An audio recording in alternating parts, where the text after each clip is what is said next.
Welcome to episode 5 of this travel vlog. If you've watched my previous episodes and have returned to continue the journey with me, thank you so much for coming back.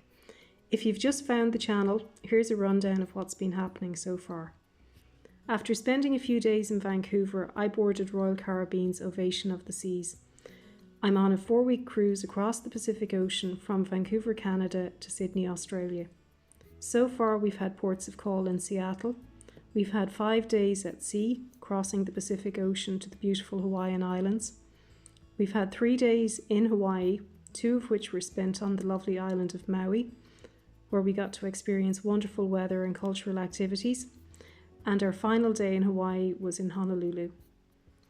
We left Honolulu last night and we're now heading southbound, heading towards French Polynesia and spending another 5 days at sea.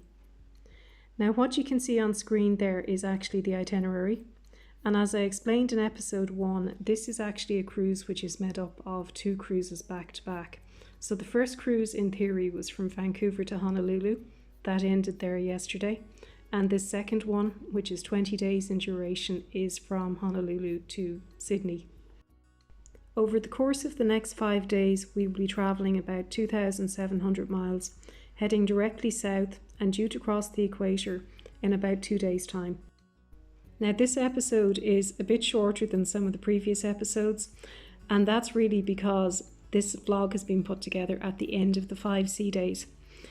For the first 5 sea days between Seattle and Honolulu, I was running around the ship wanting to experience all that it had to offer, getting to know every area of it, participating in activities, arts and crafts classes, all sorts of things like that. This time I decided I wanted to spend most of these 5 sea days as we headed into warmer weather, just generally relaxing. That's part of the thing that I looked forward to most when booking this cruise, the fact that there was absolute switch off time, pretty much enforced because you were in the middle of the Pacific Ocean with no ports of call. So before we talk about Sea Day 1, just to mention the wayfinder sign that you see on screen there. You'll have seen them in lots of my previous episodes. Royal Caribbean are really good at providing these wayfinder information signs all over the ship. They're basically at every elevator bank and at various other locations, and they give, obviously as you can see there, details of the weather, details of upcoming events over the next couple of hours, and also there's an interactive ship map on there. So that's all quite useful. I was also quite amused to find that all of the elevators actually have the days of the week in them. Now I've seen that on other ships before. I always thought it was a bit of an unnecessary detail, but on a cruise this long you do tend to lose track of what day of the week it is, so it's always a useful reminder once you get into the elevator. So when I returned to my stateroom last night, I found that I had received an invitation to the Crown and Anchor Top Tier event. So the Crown and Anchor is Royal Caribbean's loyalty program, and basically that has 6 different tiers. So this was a ceremony or an event that was held in 270, the event space at the back of the ship. And basically it's just a way really of, I suppose, acknowledging the loyalty of the most loyal sailors with Royal Caribbean. So there was one person there who was recognised who had apparently spent 7 months on board. So I can't even begin to imagine how many times that person has actually been to Alaska this year, but obviously they enjoy it. For top tier, those who are in the Pinnacle class, every 350 points accrued means that they actually get a free cruise. So that's something to aspire to, although I'm a long way away from that. In keeping with my commitment to myself to spend these 5 sea days really relaxing, I started that with a leisurely lunch in the main dining room, and I followed that up with a pleasant afternoon of some balcony time in the sunshine, just in my own personal space, reading a book. That's part of the joyful thing of cruising. Now after the sun went down and it got a little chillier, I decided to go and explore the solarium. So that's what you're actually seeing here, and basically it's the adult only space on board. Now that doesn't really matter for this sailing because honestly there are virtually no children. I think I've probably spotted maybe 3 or 4 teenagers, and there are also some toddlers with their parents.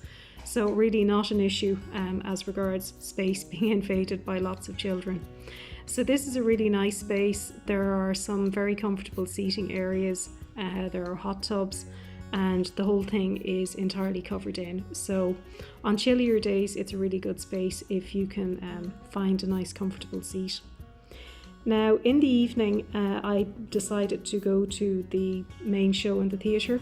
As it turned out, it was actually the comedian who had done the first show. I think it was on day 2 when we left Seattle.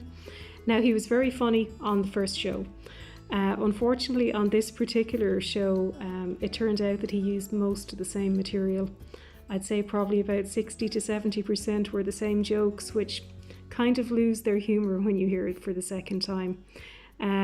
Because there were 550 people who have continued on this sailing doing the back-to-back, it would have been better if he had mixed it up a little bit. I'm sure there were many others who felt the same as me, that it was kind of old news at this stage. But nonetheless, it was a reasonable enough way to spend the evening. There were also a couple of game shows on around the place. There was, I think it was Who Wants to Be a Millionaire, or at least Royal Caribbean's version of that in 270. So I had a quick look in there and then had an early night. So as we headed into day 2, we seemed to be developing a fairly familiar weather pattern of warm temperatures but cloudy skies. Getting to be a bit overcast. It was sunny earlier on in the morning, but now turning to very much grey skies. Sea looks a little bit choppy, but the ship is doing fine. No obvious movement. It is still very warm, blast of heat when you go out the door. It's supposed to be 26 degrees at the moment, but certainly it looks very, very overcast.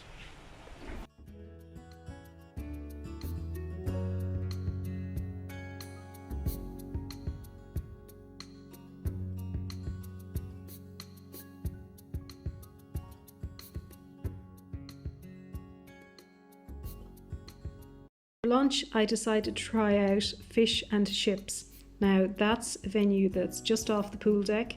It's a part covered, part open area.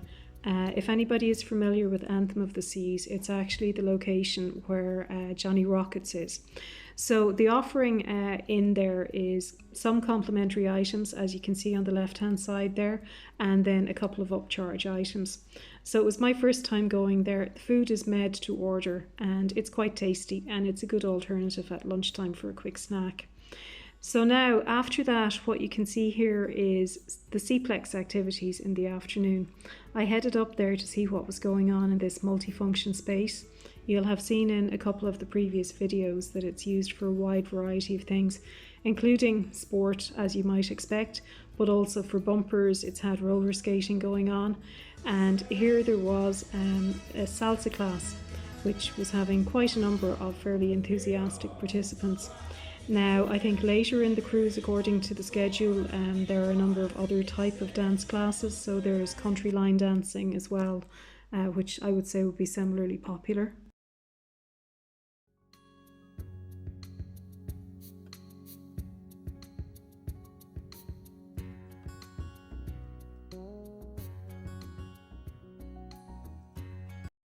Later in the evening, the show in the main theatre was the headliner act for this particular segment of the cruise, and it was a group called the Nashville Tenors.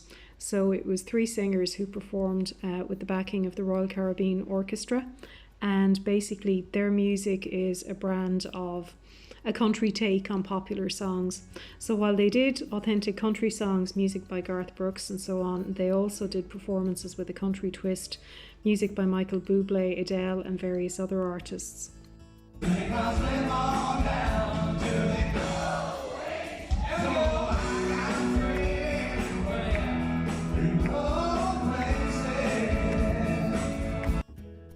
Now, I have to admit that in this block of 5 sea days, day 3 was probably the most chilled out day ever for me. Call it laziness or call it absolute relaxation, but really the day was mostly defined by relaxing on my balcony, relaxing on the pool deck and fitting in meal times. So there was buffet breakfast, there was kind of a snack lunch later in the afternoon at Cafe 270, and then there was a trip to the buffet for dinner time again. There wasn't actually any production show or anything on in the main theatre in the evening. It was just a couple of game shows and so on that were on around the ship. Now, for anyone who hasn't cruised before, or perhaps hasn't cruised on a line that provides these strange creatures that you see popping up in these episodes, this is a towel animal. Now, a lot of cruise lines have tended to do away with this, especially after the COVID shutdown and staffing issues, but Royal Caribbean has stuck with it, and maybe it's the big kid in me, but it's enjoyable going back to my room at night to find out what the latest creation is going to be. By the time we got to day 4, in addition to having continued warm temperatures, we seem to have well and truly shaken off the grey skies, so wonderfully sunny weather to enjoy the day. First time I've come out on the lower decks, used to looking at the waves from a bit higher up on my balcony. So, although the sea looks choppy, the ship is completely stable, barely know it was moving.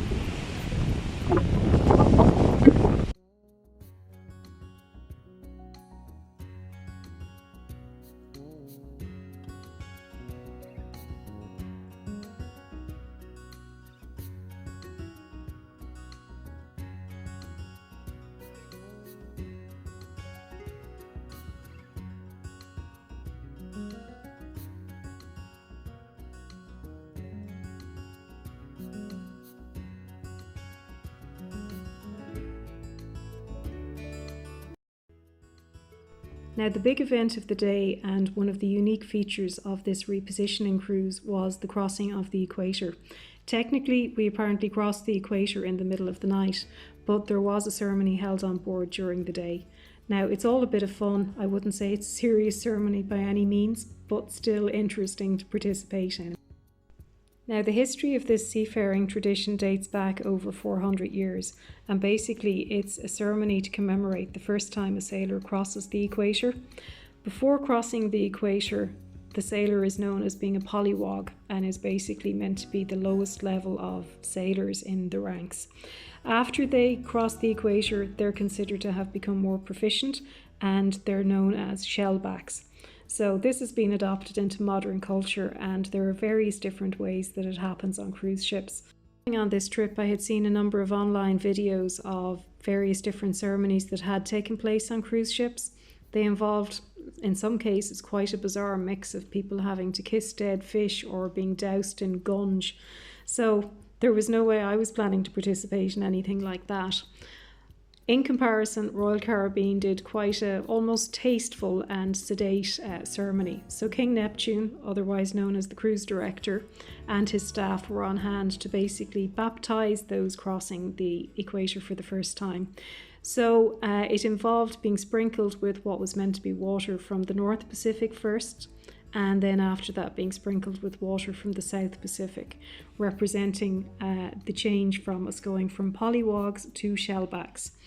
So all in all, apparently over 1,000 people participated in it, making it one of the largest ceremonies of crossing of the equator at sea this year.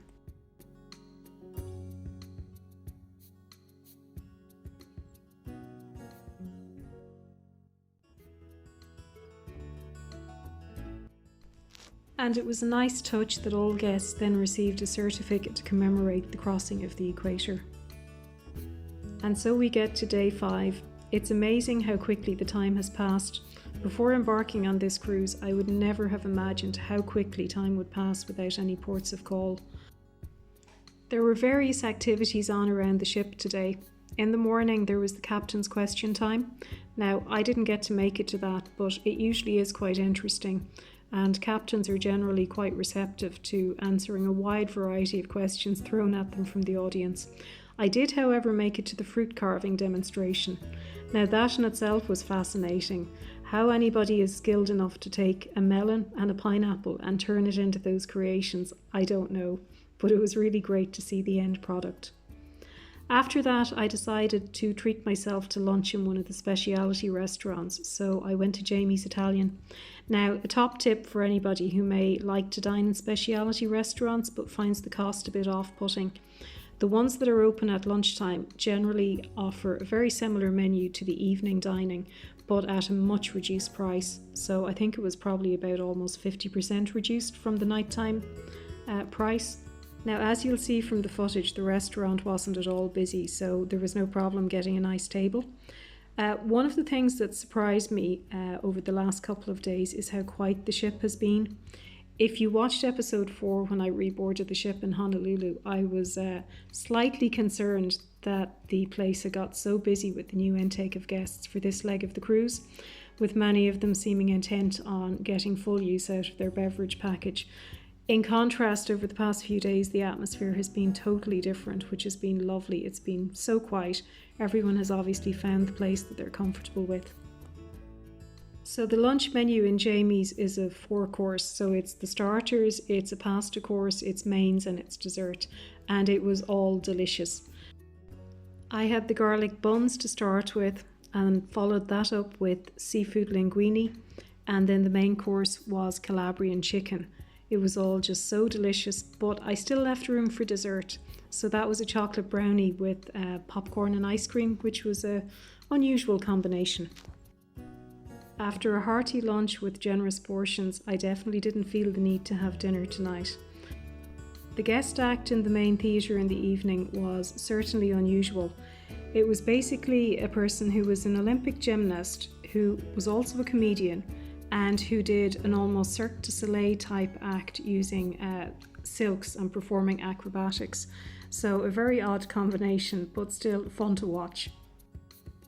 Now it's time to head to bed, and I can't tell you how much I'm excited for the next few days. I never really thought I would ever get to French Polynesia, but that's exactly where I'll be waking up tomorrow morning. So please come along, join me for the rest of this journey, and I'll tell you if it lives up to my expectations. If you've enjoyed following along on the journey so far, please consider hitting the like button. For now, all that remains to be said is thank you so much for watching this episode, and good night.